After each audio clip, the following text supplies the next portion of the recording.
Assalamualaikum warahmatullahi wabarakatuh. Alhamdulillahirabbil alamin wa binastain ala murni wadin. Wassalatu wassalamu ala asrofil anbiya'i mursalin wa ala sahbihi ajmain. Wassalatu wassalamu ala sayyidi rasulullah bi qulatil atiyadiki. Alhamdulillah la nikmatul islam wal iman wa kafa bima minima.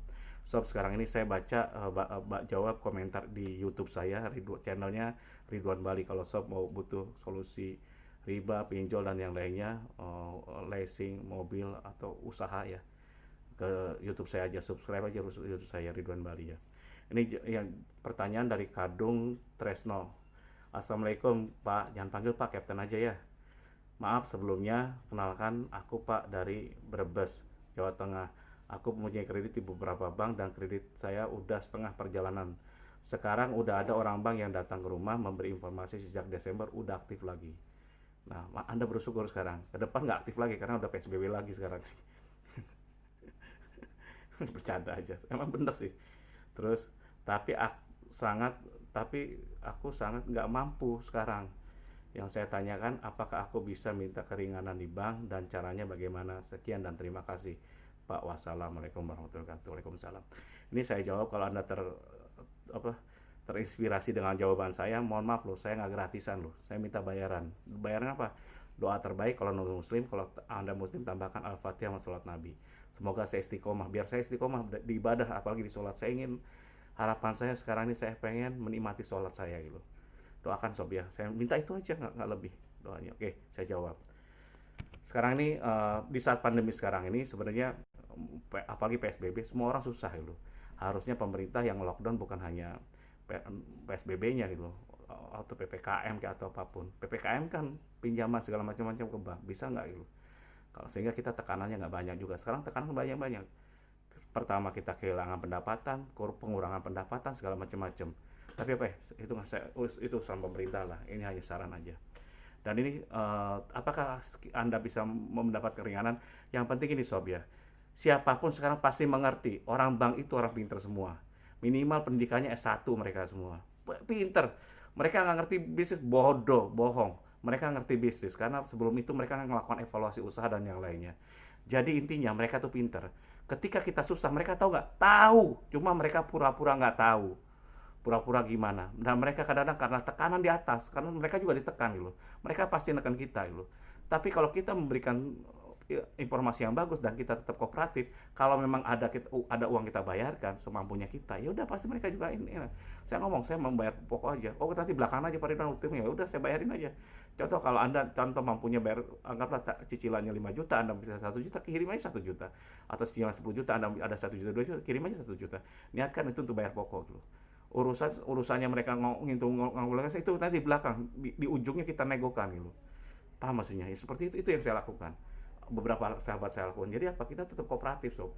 Dan mereka mengerti, pasti mereka tahu. Awalnya aja mereka keras, tapi kalau udah beberapa bulan, udah kita ada komitmennya, mereka suruh datang ke kantor kita, ke tempat usaha kita. Ada nggak kita pekerjaan? Saya karyawan aja makan secukupnya, kita aja kadang nggak dapat sesuatu, terus mereka pasti ngerti, masih mengerti. Tapi intinya jangan kayak tiru beberapa sahabat saya yang lain yang ngotot-ngototan dengan bank, ngelawan segala macam-macam. Kamu kok gini, marah? Gak usah marah-marah karena mereka juga dapat tekanan. Sekarang ini jangan sumbu pendek, dikit-dikit marah, dikit-dikit marah, nggak usah. Sabar aja, buatin Pak, ini loh Bapak datang ke saya dah gitu. Aja ngomong mereka. Buatin surat tertulis. Mintakan aja payment historinya berapa, outstandingnya berapa. Seperti yang saya ajarkan di SKDA. Itu ada suratnya SP1-nya itu di skda.co.id, SKDA Forum, ada di situ. Mungkin ke depan saya masukin di IG juga Ridwan Bali SKDA ya. Saya masukin juga contoh-contohnya. Biar umum aja biarin. Nah, melakukan surat itu, ngomong ke mereka semua. Kita minta outstanding sama payment history. Udah gitu apa? Mulai yang lakukan itu. Yang kedua apa? Minta kelengkapan segala macam-macam. Anda juga cek juga, termasuk PK-nya, SKMHT, APHT segala macam-macam, Anda kompletin semua. Karena itu dasar kita untuk negosiasi dengan mereka. Ketiganya baru negosiasi. Karena kondisi segini, saya akan bayar semampunya dan saya minta bayar pokok to aja. Dan saya berusaha untuk menjual aset saya untuk sampai laku gitu. Kalau ini kita tutup segala macam bla bla bla, cerita seperti itulah gitu loh. Semua dikasih waktu tanggalnya supaya jalan ya. Jadi itu yang harus dilakukan. Anda harus kooperatif. Anda harus diskusi dengan mereka, ajak ke tempat usaha mereka, Anda datangi mereka. Jadi seperti itu. Jadi sekarang ini saya beberapa bank sekarang ini dengan saya masih belum selesai juga beberapa usaha saya, beberapa utang. Ada 3-4 bank yang belum selesai. Sisanya udah selesai semua. Dulu pinjaman saya di atas 10, sekarang ini paling di bawah 5, 4 mungkin 4 ke bawah atau 5 ke bawah lah. di 5 bank gitu. Dan sekarang selesai, ada yang masuk pengadilan nggak apa-apa, kalau memang pengadilan kan. Kalau memang gimana gimana kan udah selesai gitu. Saya ikhlas kalau saya hilang aset ya hilang aset, ya, terutama yang ada jaminannya, jaminan lebih besar.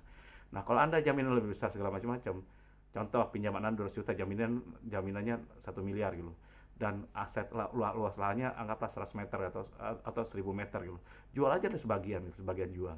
Jadi atau jualkan sebagian, tawarkan sebagian ke orang lain, dan mereka bayar hanya seperti itu, dapat sertifikatnya langsung dibagi dua, pecah dua gitu. Anggaplah tadi tanah anda segitu 1000 meter ya, jualin aja 300 meternya. 300 meter kan 300 juta, anggaplah 10 juta ini, 300 juta, sedangkan anda hutang 200 juta, dapat duitnya nanti 100-nya lagi untuk pecah balik nama, jadi balik nama. Dan itu sukses sob di beberapa sahabat saya. Rumahnya juga gitu, ada rumah tadi sudah dipotong, ternyata bisa dipotong dua rumahnya.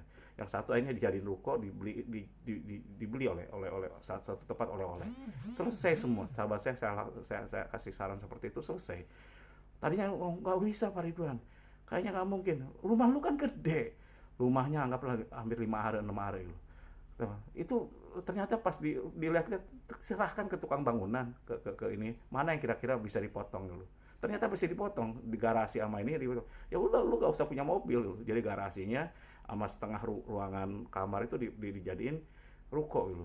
Ditawarkan ke ini kan tempatnya strategis. Bener jadi sekarang selesai hutang, masalah hutangnya. Jadi tinggal rumahnya toh. Ya gak usah malu gitu. Malah sekarang jadi rame karena jadi tempat oleh-oleh, sebelah dia bisa jadi usaha di sini sampingnya. Makanan kecil segala macam-macam. Jadi tambah rame, itu berkah namanya. Yang penting ada usaha dulu.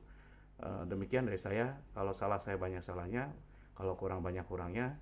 Kalau anda mau gimana, mau gabung dengan SKDA, WA saja 081 55 75 04 kali, atau masuk ke SKDA Forum.